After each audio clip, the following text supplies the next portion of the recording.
The conference room fell silent as Marcus delivered his verdict, his voice carrying that particular tone of condescension I'd come to recognize over the past 18 months. Sarah, you're excellent at the technical work, but you're just too emotional for a leadership role. The VP position requires someone with a steadier temperament. Before we jump back in, tell us where you're tuning in from, and if this story touches you, make sure you're subscribed, because tomorrow, I've saved something extra special for you. I sat perfectly still in the uncomfortable chair across from his mahogany desk, my hands folded in my lap, fighting the urge to smile. Too emotional. The irony was almost painful. If only Marcus knew that the woman he'd just dismissed as too emotional was the primary decision-maker behind the private equity acquisition currently in its final stages. The acquisition that would make his entire division, including him, answer to me. I understand, I said softly, letting my voice carry just the right hint of disappointment. Thank you for considering me. Marcus leaned back in his executive chair, the one with the ergonomic design that cost more than most employees made in a month. Don't take it personally. You're a valuable contributor. Maybe in a few years, once you've developed more emotional control. Emotional control. The phrase echoed in my mind as I gathered my notebook and stood. I'd built a portfolio worth $200 million by the age of 32 through calculated risk assessment and ice-cold negotiation. I'd sat across from hardened venture capitalists and corporate sharks without flinching, but because I'd cried at a team member's farewell party and raised my voice when Marcus took credit for my product launch strategy, I was too emotional. I appreciate the feedback, I managed, walking toward the door. Oh, and Sarah? Marcus called after me. I'm announcing David's promotion at the town hall tomorrow. Try to be supportive. Team unity and all that. David, the man who'd been with the company half as long as me, who regularly lost his temper in meetings, who'd thrown a stapler across the room just last month when a deadline was missed. But David was decisive, Marcus said. Passionate, not emotional.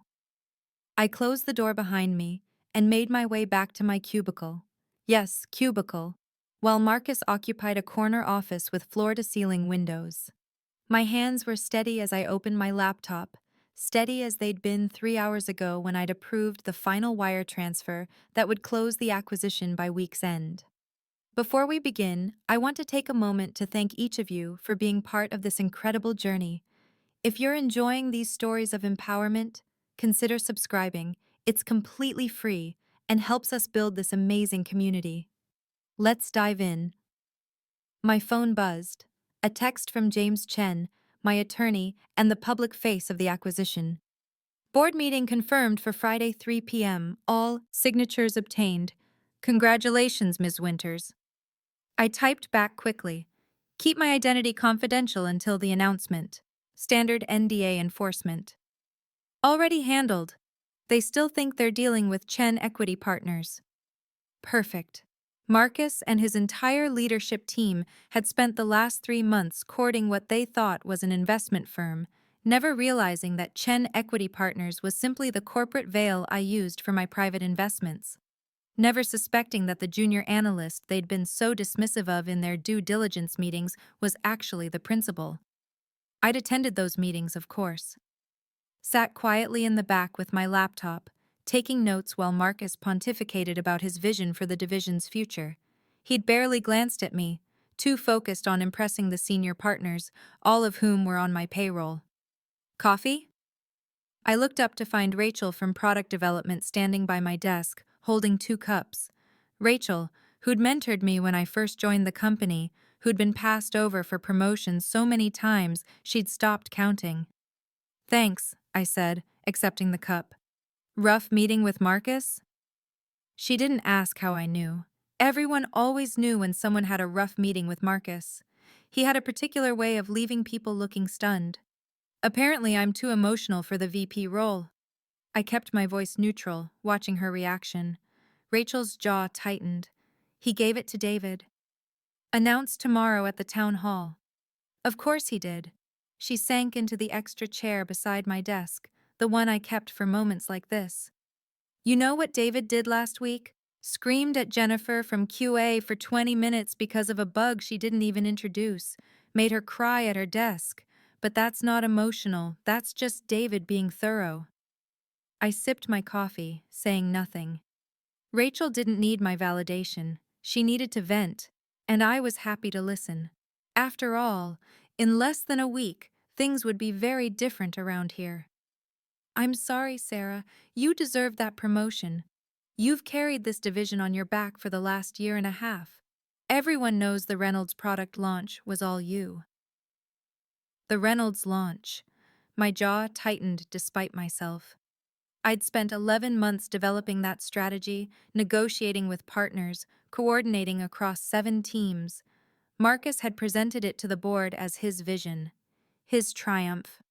When I tried to correct the record in a follow-up meeting, he told me I was being too sensitive about credit and needed to focus on being a team player. Too sensitive, too emotional. Different words, same message, know your place. It's fine, I lied. There will be other opportunities. Rachel gave me a look that said she didn't believe me for a second, but she was kind enough not to push. Drinks tonight? Jenny and Michelle are going to Murphy's after work. We could all use it. Can't tonight. I have a meeting with my financial advisor. Not a lie, Jameson. I did have a meeting scheduled to review the final transition plans. Tomorrow then, after the town hall. I have a feeling we'll all need drinks after watching Marcus crown his golden boy. After Rachel left, I pulled up my personal email on my phone, away from company servers. The message from our HR transition team was waiting. Detailed organizational charts, performance reviews, compensation data, everything I'd need to make informed decisions about the division's future. Marcus's file sat at the top of the folder. I opened it, scanning through years of performance reviews, all glowing. Of course they were. Marcus had cultivated relationships with the previous ownership group, golfed with the right people, attended the right conferences. His actual performance metrics told a different story.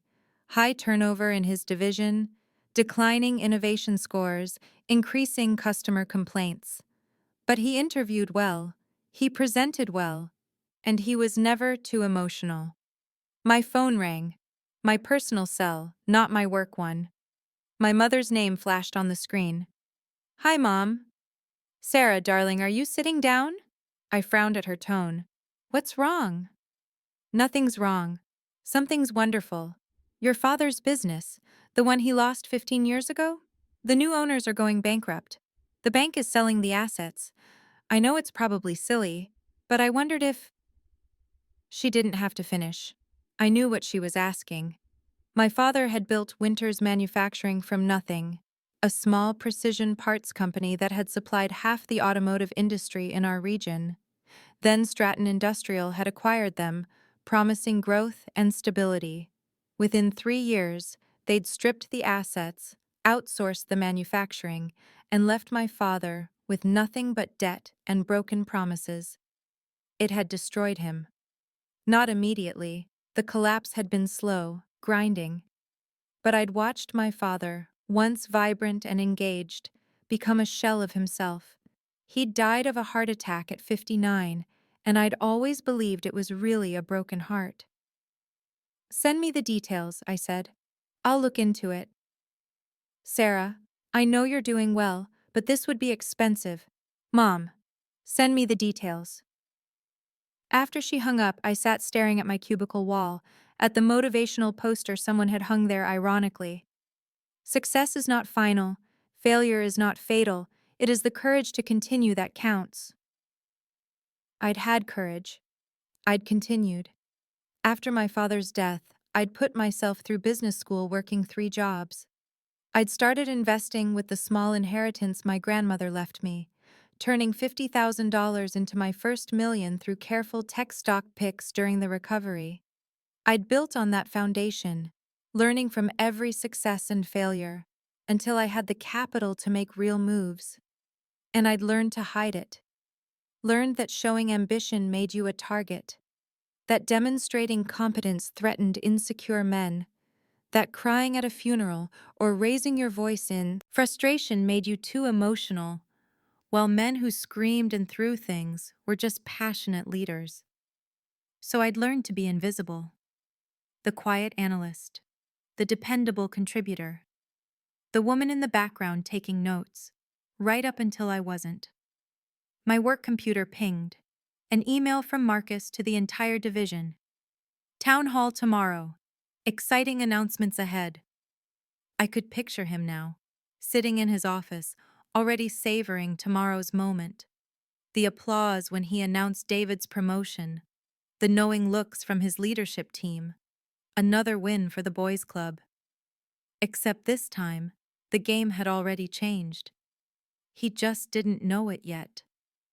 The rest of the day passed in a blur of routine tasks.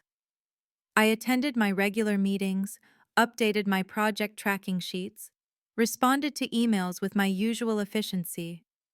To everyone around me, I was just Sarah, the reliable senior analyst who'd been passed over again. Only Rachel seemed to notice something different. She caught me smiling to myself while reviewing a spreadsheet and raised an eyebrow. I shrugged innocently. Some things couldn't be shared yet, even with friends. At 5:30, I packed up my laptop and headed out.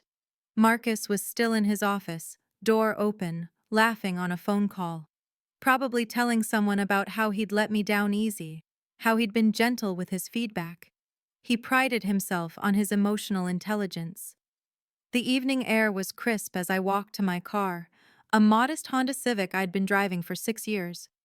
I could afford something flashier, could afford a fleet of something flashier, but that would raise questions. Instead, I maintained my carefully constructed image, the hard-working millennial still paying off student loans, living in a nice but not extravagant apartment, taking occasional vacations but nothing outrageous. My real life existed in a separate sphere. The penthouse downtown I'd bought under an LLC, the investment portfolio that generated more in a month than my salary paid in a year, the network of advisors, attorneys, and consultants who helped me identify and execute acquisitions like this one. 2 lives, carefully compartmentalized. Soon, they would converge. I drove across town to the office building where James Chen maintained his firm. The lobby was all glass and steel, the kind of place that intimidated people who weren't used to it. The security guard waved me through. I was on the permanent guest list now. James's office was on the 34th floor, with a view that stretched across the entire city. He stood by the window when I arrived, 2 glasses of bourbon already poured. "Congratulations," he said, handing me a glass. "You officially own a controlling stake in Meridian Technologies' Northern Division." I took the glass but didn't drink yet. Marcus still doesn't know? No one knows except the board members who approved the sale, and they're bound by confidentiality agreements until the announcement. As far as Marcus and his team are concerned, they're still dealing with Chen Equity Partners, and I'm the managing director. Good. I moved to the window, looking out at the city lights beginning to glow in the dusk. Somewhere down there was Marcus's suburban home, where he was probably pouring his own celebratory drink, confident in his continued authority. "Walk me through Friday," I said. James pulled up a presentation on the large monitor in his conference area. 3 p.m. board meeting. The acquisition closes officially at 2, but we'll wait for the board meeting to make the announcement. I'll start by introducing the Chen Equity Partners investment thesis, then transition to introducing the new leadership structure. And that's when I come in. That's when you come in. He clicked to the next slide, which showed an organizational chart. You'll be introduced as the principal investor and new president of the Northern Division. Marcus reports to you now, along with his entire leadership team. I studied the chart. Marcus's name sat right below mine, along with David and the rest of his executives. My division now. My rules. "Have you decided what you're going to do?" James asked quietly. It was a fair question. I had options. I could fire Marcus immediately. I certainly had cause. The performance data alone would justify it. Or I could keep him on, make him work under my authority, Let him see exactly how wrong he'd been about my emotional stability. I'm going to give him a chance, I said finally. James raised an eyebrow. You're sure? After what he... I'm sure. I turned from the window. Marcus thinks I'm too emotional to lead. I'm going to prove I'm not. That means making decisions based on what's best for the division, not personal revenge. That's very mature of you. But, I continued, allowing myself a small smile, I'm also going to make sure he understands exactly what he threw away. Every meeting, every decision, every success, I want him to see what real leadership looks like. Now that, James said, grinning, sounds like the Sarah Winters I know. We spent the next 2 hours reviewing the transition plan. James had assembled a comprehensive package: financial audits, HR reviews, market analysis, strategic recommendations, everything I needed to hit the ground running. What about the other division members? I asked. The people who've been working under Marcus. What do they know? Nothing yet. The official announcement goes out Friday at 4 p.m. after the board meeting. Everyone will receive an email introducing Chen Equity Partners as the new owners and announcing a town hall for Monday morning. Marcus's town hall is tomorrow. I know, perfect timing, really. He announces David's promotion, everyone celebrates, and then 3 days later they learn the entire power structure has changed. James pulled up another slide. We should talk about David, actually. What about him? He's good at his job, Sarah. The data backs it up. His team performs well, his projects come in on time and under budget. Yes, he has some temperament issues, but his results are solid. I felt a flash of annoyance.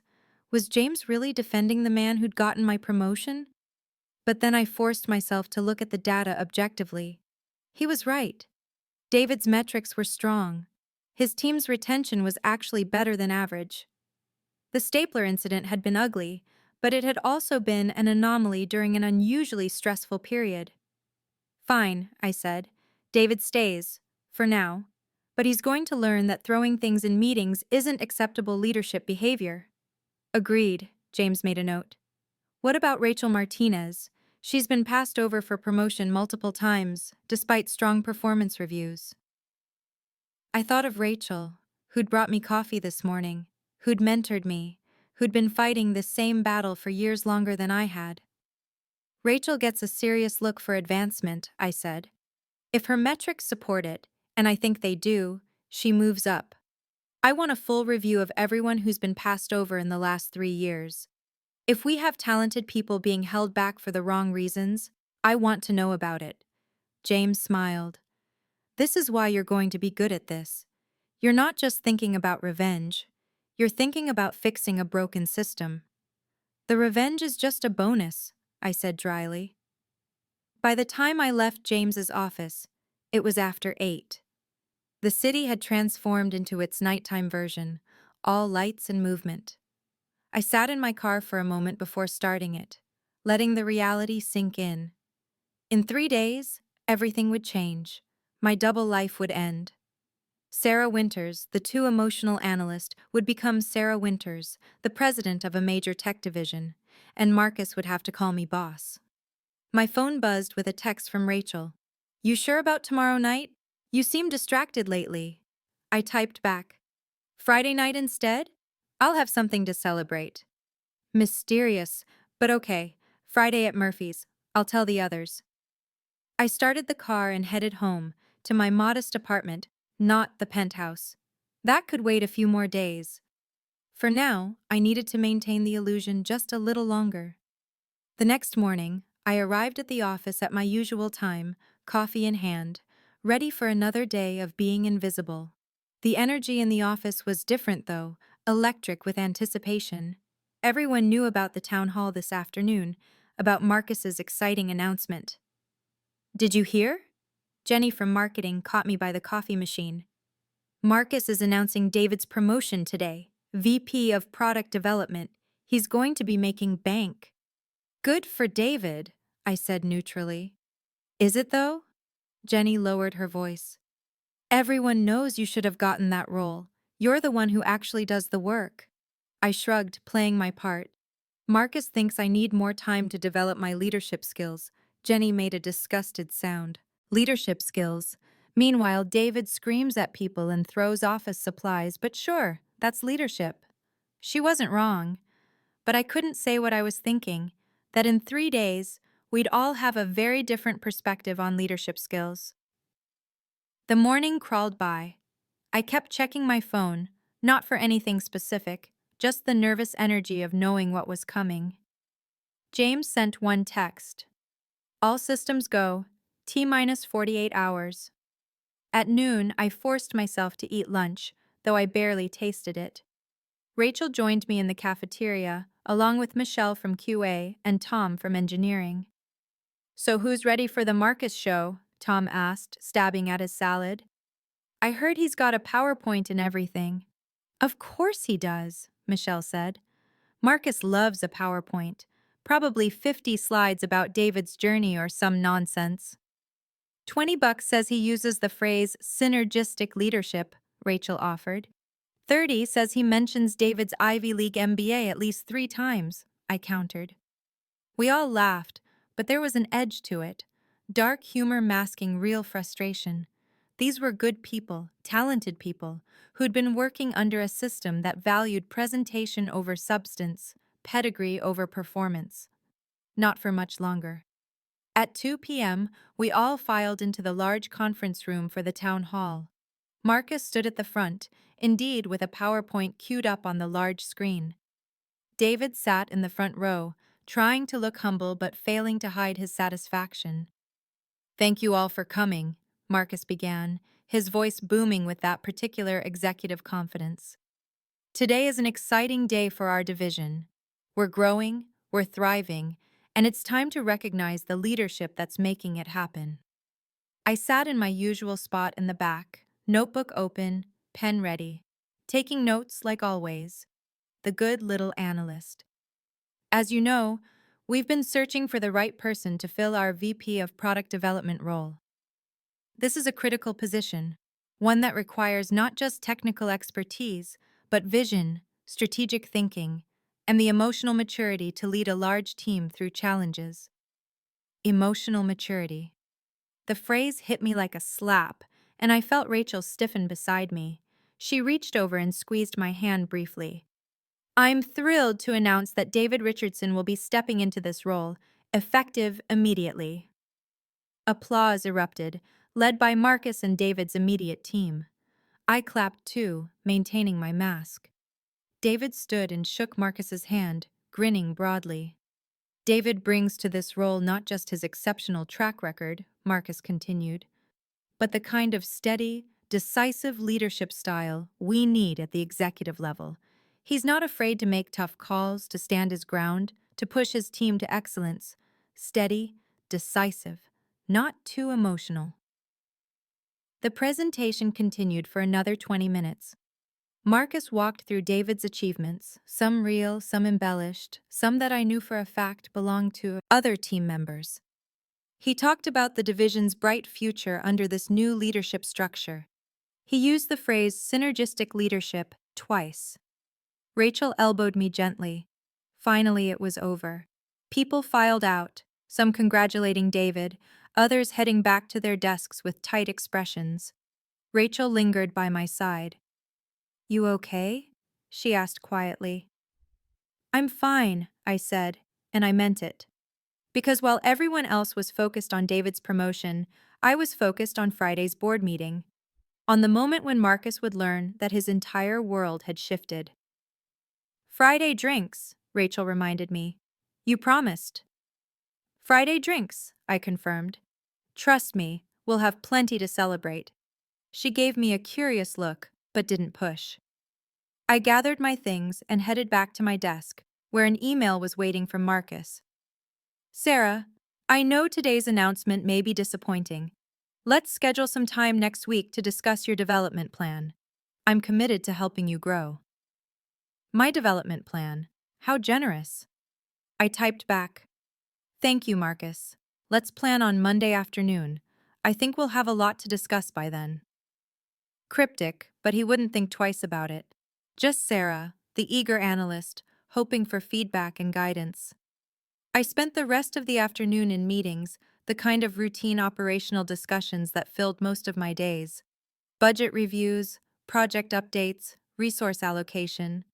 The machinery of the division running smoothly, largely because people like me kept it running while people like Marcus took credit. At 5 p.m., I shut down my computer and headed out. Marcus was leaving at the same time, David in tow, probably heading to celebrate. They passed me in the hallway. "Sarah," Marcus said, nodding. "Have a good evening." "You too, Marcus. Congratulations on the new VP." "Team effort," he said magnanimously. "We all contributed to getting David ready for this role." I smiled blandly and kept walking, but inside, I was counting down. 48 hours.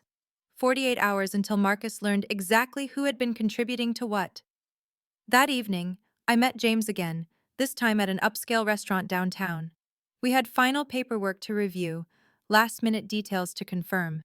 But first, I had something else on my mind. "My mother called yesterday," I said over appetizers, "about my father's old business. The assets are being sold off." James set down his fork. "Winter's Manufacturing?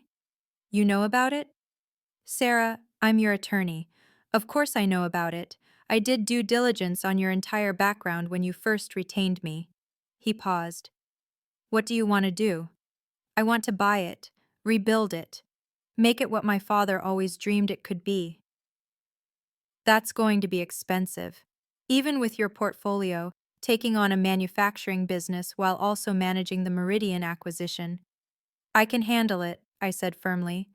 "The Meridian division is profitable. It'll pay for itself. And Winter's Manufacturing, I've been researching it. The core assets are still valuable. The facility is sound. The equipment is outdated but functional. With proper investment and modern management, it could be viable again." James studied me for a long moment. "This isn't just about the business, is it? This is about your father. Does it matter?" "It might, if you're making decisions based on emotion rather than business sense." I almost laughed. Emotion, that seems to be the theme of my week. "Sarah, I'm not being emotional," I cut him off. "I'm being strategic. Winter's Manufacturing failed because Stratton Industrial stripped it for parts and ran it into the ground. But the underlying business model was sound. The market is still there. With proper management and investment, it can work. And you want to be the one to prove that." "Yes, I want to prove that my father's vision was right, that he wasn't a failure, that the only failure was in the people who took over and destroyed what he built." I met James's eyes. "Tell me that's not good business sense." He smiled slowly. "Actually, from what I've seen of the preliminary data, it makes perfect sense. The manufacturing sector in that region is underserved, and reshoring is becoming more attractive with supply chain issues. If you can modernize the operations and secure the right contracts." He pulled out his phone, making notes. "I'll have my team start due diligence on Monday." "Thank you." "But Sarah?" He looked up. "You're taking on a lot. 2 major acquisitions in 1 quarter, both with significant emotional components. Make sure you're not overextending yourself." "I won't," I promised. "I'm not too emotional to handle this, James." He laughed. "I never thought you were. Marcus is an idiot. But even the most stable person can be overwhelmed by too many major changes at once. Just pace yourself."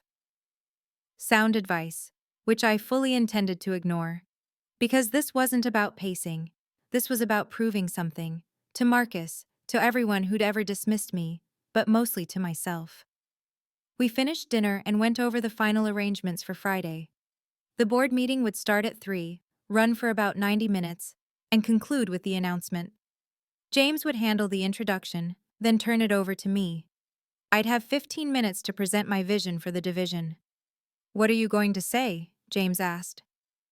"The truth," I said. "That I've been working in this division for 18 months. That I've seen firsthand what works and what doesn't. That I believe in the people here. And I'm committed to building a culture where talent is recognized and rewarded regardless of gender, where emotional intelligence is valued but not used as a weapon, where leadership means actually leading, not just looking the part. That's going to be one hell of a speech. I'm not giving a speech. I'm just telling them how it's going to be. Friday morning arrived with all the weight of anticipation. I dressed carefully, a tailored suit, professional but not flashy. The same outfit I might wear to any important meeting. Nothing to suggest that today was different from any other day. Except everything was different. I arrived at the office early, before most people. The building was quiet, just the hum of computers and the occasional early arrival. I made my way to my cubicle and sat down, but I couldn't focus on work. Instead, I found myself thinking about the journey that had led here. My father, working 70-hour weeks to build something lasting, only to watch it destroyed. My mother, holding our family together as everything fell apart. My own determination to never be in that position, to never be powerless while others controlled my fate. And Marcus, who'd looked at me and seen someone too emotional to lead, who'd never bothered to look deeper, to see the steel underneath. At 10 a.m., my phone buzzed. James. Closing in progress, should be done by 1 p.m. I texted back a thumbs up and tried to focus on actual work. I had projects to manage, meetings to attend. Life went on, even on the precipice of everything changing. Rachel stopped by my desk around 11. You seem different today, she observed. Calmer somehow. Usually after one of Marcus's announcements, you're wound pretty tight. Maybe I'm just accepting reality, I said with a shrug. Or maybe you know something the rest of us don't. She studied me intently. Sarah, what's going on? You'll find out soon enough, I promise. You're killing me with this mysterious act. Sorry, just trust me, okay? And don't make any plans for Monday morning. Everyone's going to want to be in the office. She left looking confused but intrigued. I felt a pang of guilt for not telling her, but it had to be this way. The announcement had to come through proper channels, official and irrevocable. At 1:30, James called. It's done. You officially own it. I closed my eyes, letting the moment wash over me. Months of planning, weeks of negotiation, days of final paperwork. And now it was real. How do you feel? James asked. Terrified, I admitted. And excited, and ready. Good, because you go on in 90 minutes. I'll meet you at the boardroom at 2:45. The next hour was the longest of my life. I tried to work, tried to focus, but my mind kept racing ahead to the boardroom, to Marcus's face when he realized, to the moment when everything would finally be revealed. At 2:30, I packed up my laptop and headed for the elevator. A few coworkers saw me leaving early and raised eyebrows. I never left early, but no one said anything. The boardroom was on the executive floor, a place I'd never had reason to visit before. The elevator opened onto plush carpet and expensive art, the physical manifestation of corporate power. James was waiting in the hallway, looking sharp in his charcoal suit. Ready? He asked. Ready. We entered the boardroom together. 5 board members were already seated around the long table, all men in their 50s and 60s, who I'd only ever seen in company photos. They looked up as we entered, and I saw the moment of confusion when they registered my presence. Gentlemen, James said smoothly, I'd like to introduce Sarah Winters, principal investor of Chen Equity Partners and your new division president. The confusion deepened. One of the board members, Richard Sterling, the chairman, spoke up. I'm sorry, I thought we were meeting with the managing director of Chen Equity Partners. You are, James said. I manage the public-facing operations, but Ms. Winters is the principal. She's the one who's been funding these acquisitions, and she's the one who'll be running the Northern Division going forward. I stepped forward, extending my hand. Gentlemen, thank you for your confidence in this acquisition. I'm looking forward to working with you to take this division to the next level. Sterling shook my hand, still looking confused. Ms. Winters, forgive me, but you look familiar. Have we met? Not formally, I said, but I've been working in the Northern Division for the past 18 months, senior analyst under Marcus Hendricks. The silence in the room was profound. You've been working here? Another board member, Thomas Wright, leaned forward. This whole time? Yes. I joined the division specifically to understand its operations from the inside before making the acquisition decision.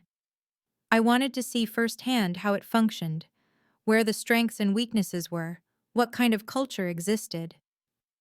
And Marcus doesn't know? Sterling asked. Not yet. That's about to change. I checked my watch. He should be arriving in about 5 minutes for what he thinks is a routine board update. Wright started laughing, a deep belly laugh that seemed to surprise even him. This is extraordinary. Marcus has been courting Chen Equity Partners for months, never knowing.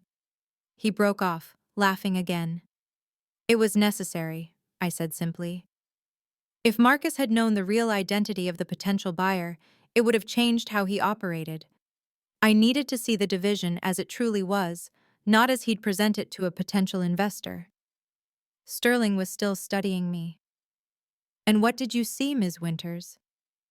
A lot of talent being wasted, a culture that rewards presentation over performance, and a leadership team that confuses confidence with competence. I met his gaze steadily, which is why I'm going to be making some significant changes, starting Monday. Before anyone could respond, the door opened and Marcus walked in, smiling broadly. He was mid-sentence, speaking to someone behind him. David, I realized. Both stopped dead when they saw the room.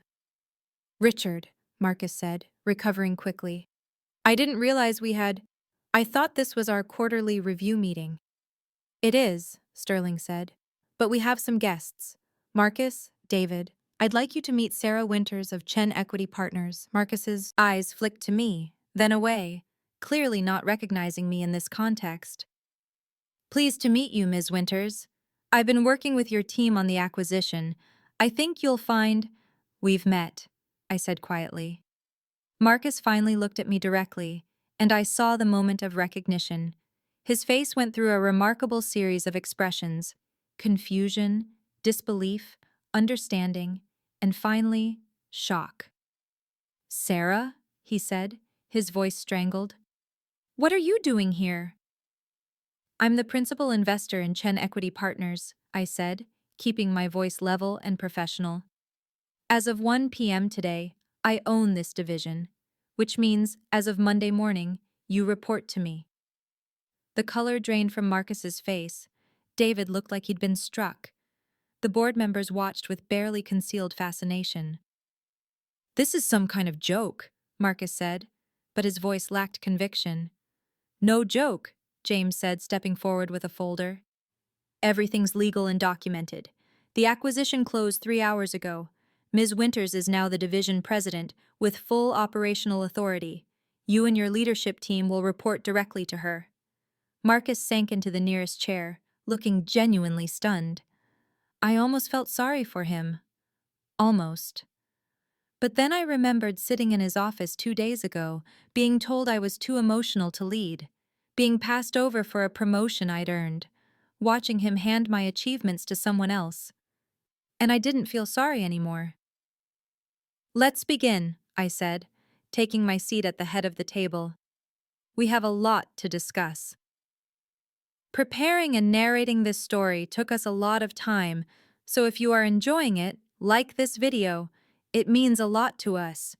Now back to the story. The boardroom fell into a heavy silence after my announcement. Marcus sat frozen in his chair, his face cycling through shades of pale. David stood behind him, gripping the back of Marcus's chair like it was the only thing keeping him upright. This is impossible, Marcus finally managed. You're an analyst. You don't have the capital to— I have more than enough capital, I interrupted calmly. I've been building my investment portfolio for over a decade. Chen Equity Partners is just one of several vehicles I use for acquisitions. And yes, Marcus, I've been your analyst for 18 months. It was the perfect way to understand exactly what I was buying. Richard Sterling leaned back in his chair, a slight smile playing at his lips. Marcus, I think you should sit down properly. We have quite a bit to discuss. Marcus sank deeper into his seat. David finally moved to take the chair beside him, both men looking like they'd been hit by a truck. Ms. Winters, Thomas Wright spoke up, perhaps you could walk us through your vision for the division. I think we'd all benefit from understanding your plans. I opened my laptop, connecting it to the room's display system. My presentation appeared on the screen, not 50 slides of corporate jargon, but a clean, data-driven analysis of the division's current state and future potential. The Northern Division has strong fundamentals, I began. Revenue is stable, our core products are competitive, and we have excellent talent. However, we're underperforming in 3 critical areas: innovation, employee retention, and customer satisfaction. I clicked to the next slide, showing the data I'd been quietly compiling for months. Over the past 2 years, our innovation metrics have declined by 32%. We're filing fewer patents, launching fewer new products, and losing ground to competitors. Marcus shifted uncomfortably. The market has been challenging. The market has been expanding, I said firmly. Our competitors have been growing. We've been stagnating. I clicked again. Employee turnover in this division is 47% higher than the company average. Exit interviews consistently cite poor leadership culture and lack of advancement opportunities. I let that hang in the air for a moment, watching Marcus's face redden. And customer satisfaction scores have dropped 18 points in 2 years. That's not a market problem. That's an execution problem. Sarah, Marcus said, his voice tight. If you'd brought these concerns to me— I did, I interrupted. 3 months ago, I submitted a comprehensive analysis with recommendations. You told me to focus on my assigned projects and not worry about big-picture strategy. I pulled up an email chain on the screen. Would you like me to read your exact response? Marcus fell silent. The board members were taking notes now, their expressions thoughtful. Here's what I'm proposing, I continued, moving to my strategic vision slides. First, we implement a comprehensive talent review. Everyone who's been passed over for promotion in the past 3 years gets a fresh evaluation based purely on performance metrics and potential. No more advancement based on who plays golf with whom. I saw several board members nod approvingly. Second, we create clear leadership standards: emotional outbursts, taking credit for others' work, and creating hostile work environments will not be tolerated from anyone, at any level. David shifted in his seat. I looked directly at him. David, I've reviewed your performance data. You're talented, and your teams produce results. But throwing staplers and screaming at employees isn't acceptable leadership behavior. That changes immediately, or you'll be looking for employment elsewhere. David's jaw clenched, but he nodded stiffly. Understood. Third, we rebuild our innovation pipeline. I'm allocating an additional $2 million to R&D and creating cross-functional teams to develop next-generation products.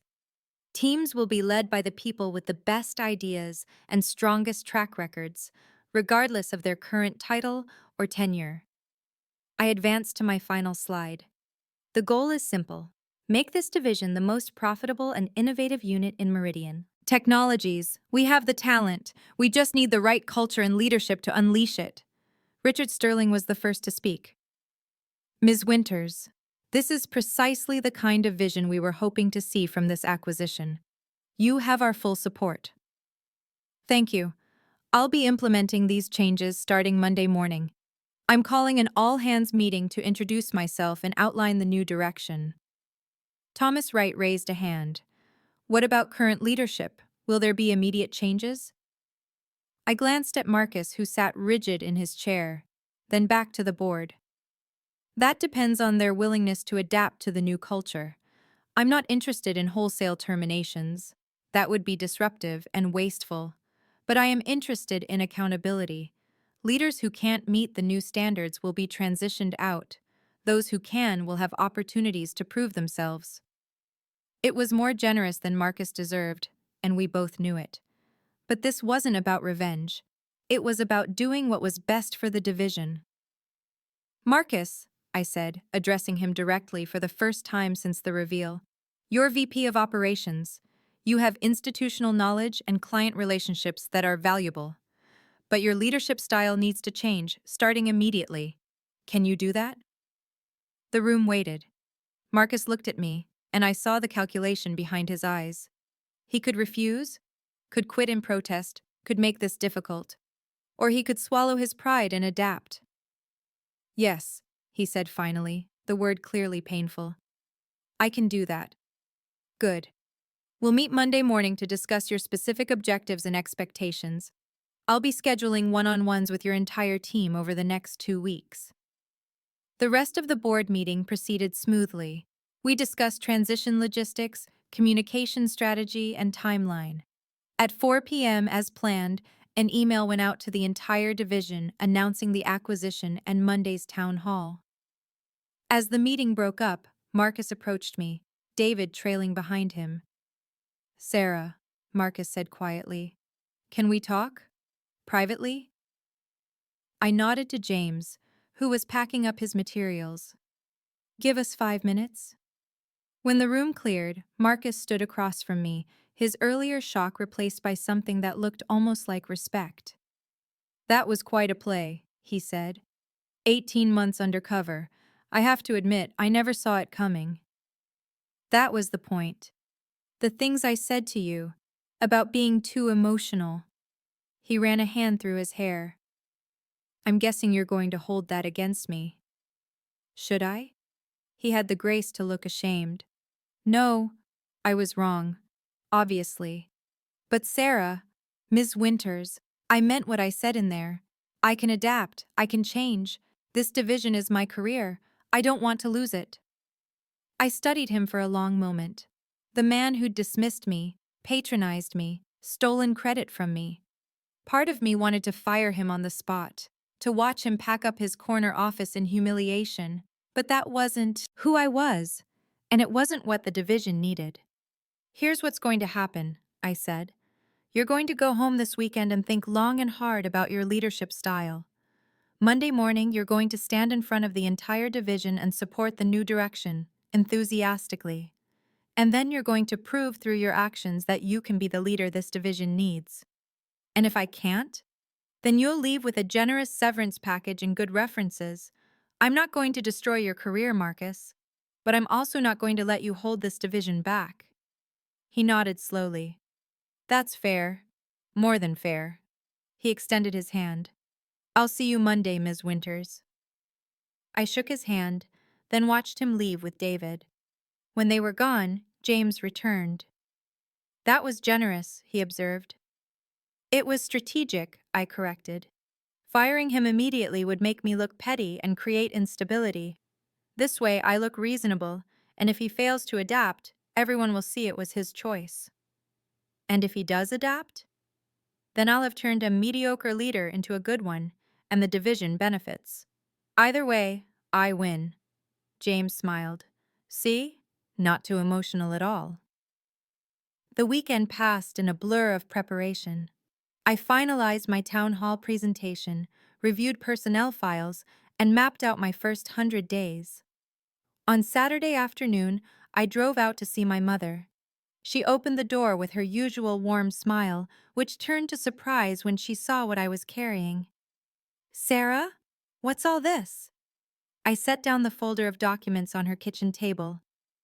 Winters Manufacturing.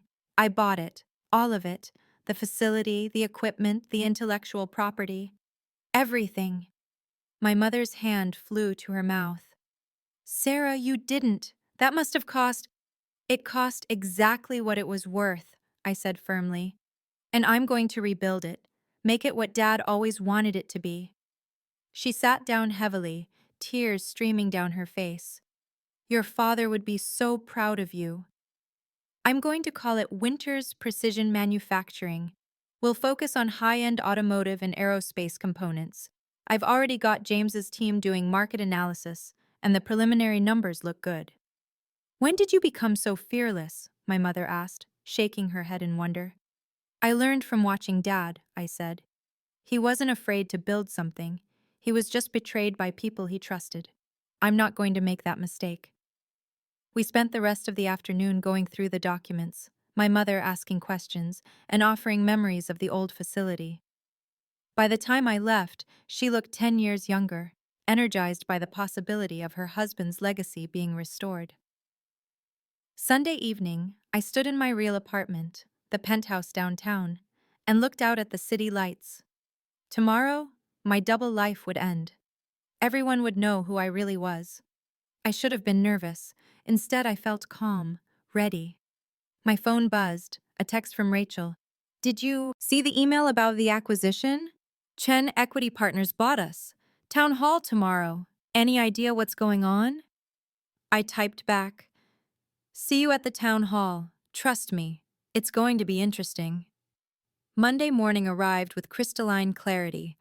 I dressed in a sharp navy suit and my favorite heels, the expensive ones I'd never worn to the office before. No more hiding. No more playing small. I arrived at 9 a.m., an hour before the town hall. The office was buzzing with speculation. I could hear it as I walked through the corridors. Worried voices wondering about layoffs, excited voices hoping for raises, confused voices trying to understand what Chen Equity Partners even was. Rachel caught me in the hallway, her eyes widening as she took in my appearance. Sarah? What's with the power suit? You look like… She stopped, realization dawning. Oh my God, the town hall, your mysterious celebration, you knew about this. Conference room A, I said. 10 o'clock, you'll understand everything. I made my way to what had been Marcus's office and was now mine. The nameplate on the door had already been changed. Sarah Winters, Division President. Marcus's personal effects were gone, moved to a smaller office down the hall. I'd offered him the choice of staying on this floor or moving, and he'd chosen to move. Smart man.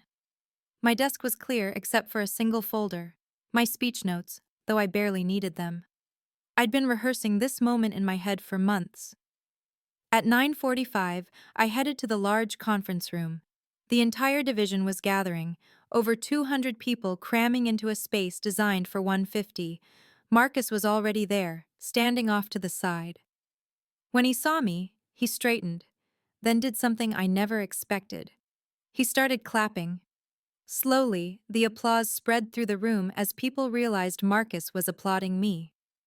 Confused faces turned to stares as I walked to the front of the room, James beside me. Good morning, I said, and the room fell silent. For those who don't know me, or think they don't, my name is Sarah Winters. For the past 18 months, I've worked in this division as a senior analyst. But that's not the whole story. I clicked to bring up the first slide of my presentation. The Chen Equity Partners logo appeared on screen. I'm the principal investor and founder of Chen Equity Partners. As of Friday afternoon, I own this division, which means I'm now your president. The silence was absolute. I could see faces throughout the crowd, shock, confusion, disbelief.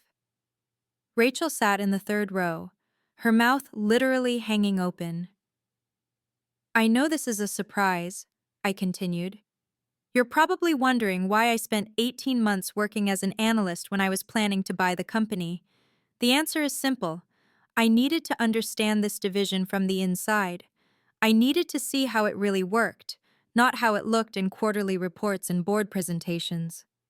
I clicked to the next slide, showing the same performance data I'd presented to the board. Here's what I found.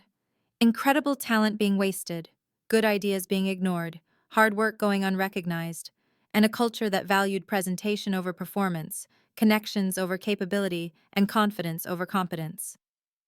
Murmurs rippled through the crowd. People were nodding. That changes now. Starting today, we're implementing a merit-based advancement system. If you're good at your job, if you have great ideas, if you work hard and deliver results, you'll be recognized and rewarded. It won't matter who you know or how well you present in meetings. It will matter what you accomplish. The murmurs grew louder, more positive. We're also creating clear behavioral standards for everyone, especially leadership. Emotional outbursts, taking credit for others' work, and creating hostile environments won't be tolerated. This will be a professional workplace where talent is respected. I saw David shift uncomfortably in his seat. Several people glanced at him. Over the next 2 weeks, I'll be meeting with each of you individually. I want to hear your ideas, understand your challenges, and learn what you need to do your best work. Because that's what this is about, enabling all of you to be your best. I clicked to my final slide, showing a graph of projected growth. The Northern Division is going to be the most innovative, profitable, and desirable place to work in this entire company. We have the talent, we have the resources. Now we're going to have the culture and leadership to make it happen. I paused, letting that sink in. I know some of you are worried about job security. Let me be clear. I didn't buy this division to gut it. I bought it because I believe in its potential. If you're doing good work, you have nothing to worry about. If you're not, you'll get support to improve. We're all on the same team here. The mood in the room had shifted. The initial shock was giving way to something that looked like hope. Questions? Hands shot up immediately. I pointed to Tom from engineering. Are we getting new R&D funding? Because we've been asking for years. Yes. $2 million additional dollars, starting next quarter. I'll be working with team leads to identify the best projects to invest in. More hands. I pointed to Michelle from QA. What about promotions? Will there be a review of people who've been passed over? Absolutely. Everyone who's been denied advancement in the past 3 years will get a fresh evaluation. If the data supports it, we'll make corrections. Rachel's hand went up. I nodded to her, fighting a smile. Sarah, Ms. Winters, did you really work here as an analyst for 18 months just to buy the company? Yes. And Rachel, you were one of the people who made it bearable. Your mentorship meant more than you know. She blushed but smiled widely. More questions followed. Concerns about reporting structures, clarifications about the new behavioral standards, queries about strategic direction. I answered them all, James occasionally adding details about the transition process. Finally, after 45 minutes, the questions slowed. Last one, I said, pointing to a woman in the back I didn't recognize. What about Marcus? She asked bluntly. Is he staying? The room went silent. All eyes turned to Marcus, who stood against the wall, then back to me. Marcus is staying as VP of Operations, reporting to me. He has valuable institutional knowledge and client relationships, but his role and responsibilities will be evolving as we implement the new culture. I looked directly at Marcus. Would you like to add anything? Marcus stepped forward, and I could see the effort it took him. I owe you all an apology, he said, his voice carrying across the room. I've made mistakes in how I've led this division. I've let good people go unrecognized, good ideas go unheard, and a toxic culture develop. That's on me. He paused, and I could see people leaning forward, listening intently. Ms. Winters is right about everything she said. This division has incredible potential that I've failed to unlock. I'm committed to doing better, to being the leader you all deserve. And if I can't, he met my eyes, then I'll step aside for someone who can. It was a good speech, and I could tell it was genuine. Maybe Marcus could change after all. Thank you, Marcus, I said. All right, everyone, let's get to work. We have a division to transform. As people filed out, buzzing with conversation, Rachel fought her way through the crowd to reach me. You, she said, half laughing, half crying. You've been sitting next to me for 18 months, listening to me complain about Marcus, and you owned the whole company? Not the whole company, just this division. And I wasn't sitting next to you by accident, Rachel. I wanted to understand what good people were experiencing here. The talent review you mentioned, does that include me? I smiled. Rachel, You've been passed over for promotion 4 times despite excellent performance reviews. What do you think? She hugged me suddenly, fiercely. Thank you. Thank you for doing this. Over her shoulder, I saw Marcus watching us, his expression unreadable. When Rachel let go, I walked over to him. That was a good speech, I said quietly. I meant it. Every word. He hesitated. Can I ask you something? Why didn't you just fire me? You had every right to. Because I'm not interested in revenge, Marcus. I'm interested in results. You can deliver results if you change your approach, and if you do, then the division benefits, which is what matters. And if I can't change? Then you'll leave knowing you had a fair chance and a generous exit. But I think you can. You're smart enough to see what needs to happen. The question is whether your ego will let you do it. He nodded slowly. My ego has been taking quite a beating lately. Maybe that's what it needed. The next 2 weeks were a whirlwind. I met with every single person in the division, from senior directors to junior analysts. I listened to their ideas, their frustrations, their hopes for what the division could become. What I found was even better than I'd hoped. People had brilliant ideas they'd been afraid to share, talented employees who'd been quietly job hunting, innovations that had been shot down for political reasons. We started making changes immediately. Rachel was promoted to Director of Product Strategy, a newly created role that played to her strengths. 3 other women who'd been passed over got long overdue advancements. We created innovation teams that cut across traditional hierarchies, led by the people with the best ideas regardless of tenure. David, to his credit, signed up for executive coaching and anger management training without being asked. His teams reported that he was making real efforts to change his behavior. I was cautiously optimistic. Marcus transformed before my eyes. The first week, he was clearly struggling, his old instincts warring with his new reality. But by the second week, something shifted. He started asking questions instead of issuing orders. He started citing other people's ideas in meetings instead of claiming credit. He even admitted in front of his team that he didn't know the answer to something and needed their expertise. You're actually good at this, I told him after one particularly effective meeting, when you're not trying so hard to prove you're the smartest person in the room. He laughed ruefully. Turns out I was trying to prove something I wasn't. Better to just focus on getting the work done. The numbers started to change too. Employee satisfaction scores jumped 23 points in the first month. Customer complaints dropped by 15%. And our innovation pipeline, which had been nearly empty, suddenly filled with promising projects. 3 months in, we launched our first new product under the new regime, a piece of software that Rachel's team had developed that integrated seamlessly with our existing platforms and that customers had been asking for years. It exceeded first-quarter sales projections by 40%. Richard Sterling called to congratulate me. Whatever you're doing, keep doing it. The board is extremely pleased. Just treating talented people with respect and getting out of their way, I said. Revolutionary concept, he said dryly. Who knew? 6 months after the acquisition, I stood in the parking lot of Winters Precision Manufacturing, watching the sun rise over the facility my father had built. The equipment inside had been upgraded, the processes modernized, but the bones of the building were the same. We'd landed our first major contract, a partnership with an aerospace company that would keep us busy for the next 3 years. We'd hired back some of the employees who'd worked here before, the ones my father had trained personally, and we'd put a plaque by the entrance, in memory of Robert Winters, who believed in building things that last. My mother stood beside me, tears streaming down her face. He would be so proud, she whispered. I know, I said. I can feel it. My phone buzzed. A text from Rachel.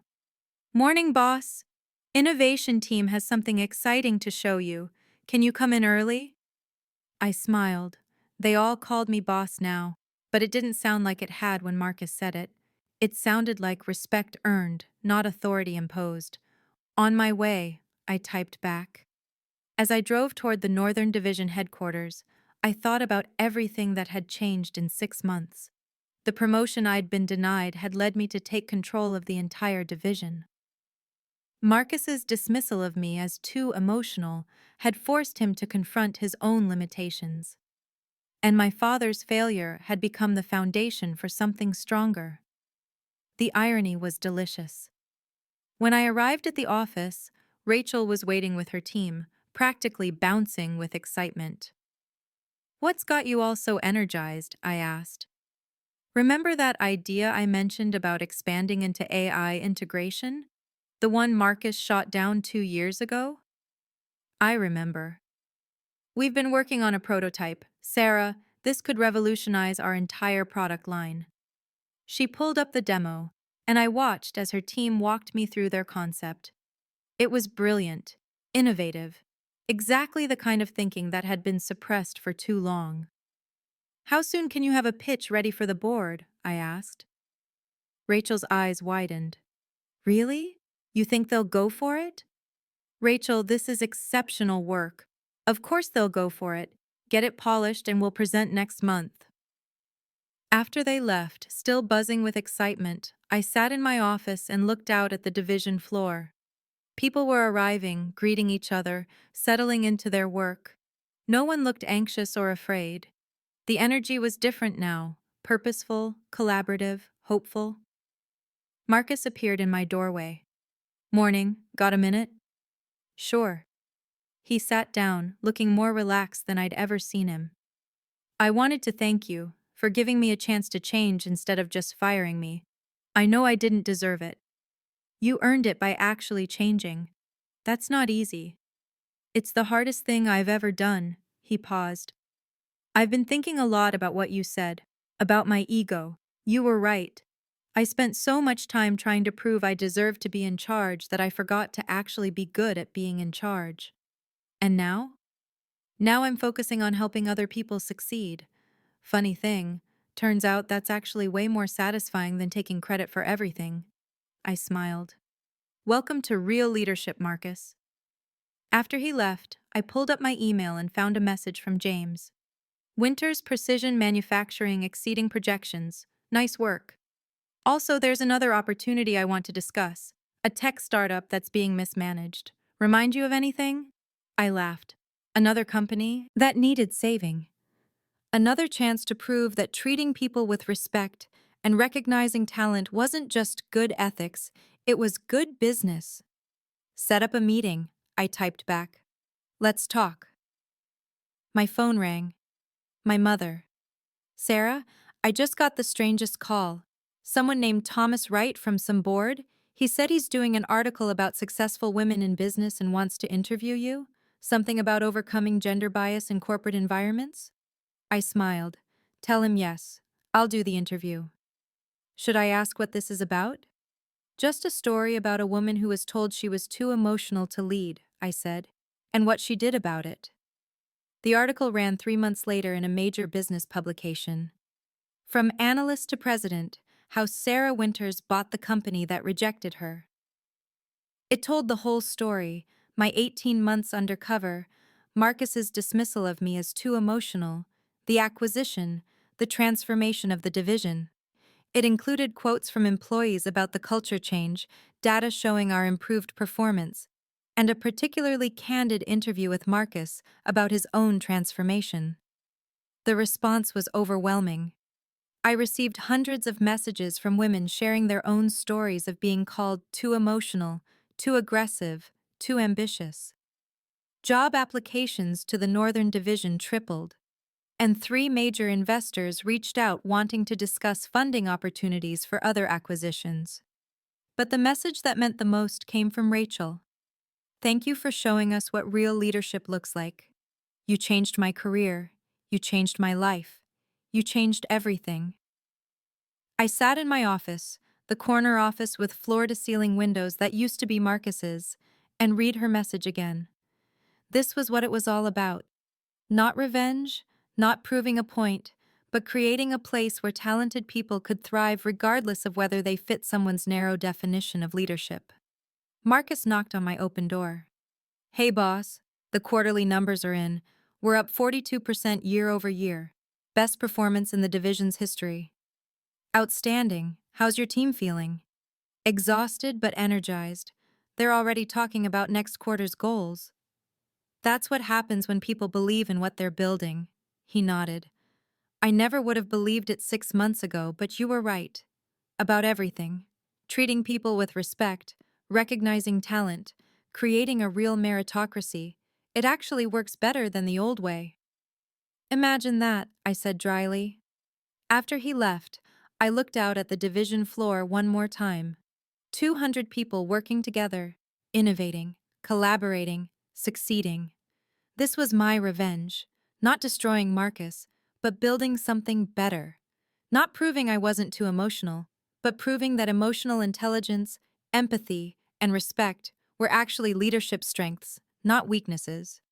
My phone buzzed with a calendar reminder. Board meeting, present Q3, results.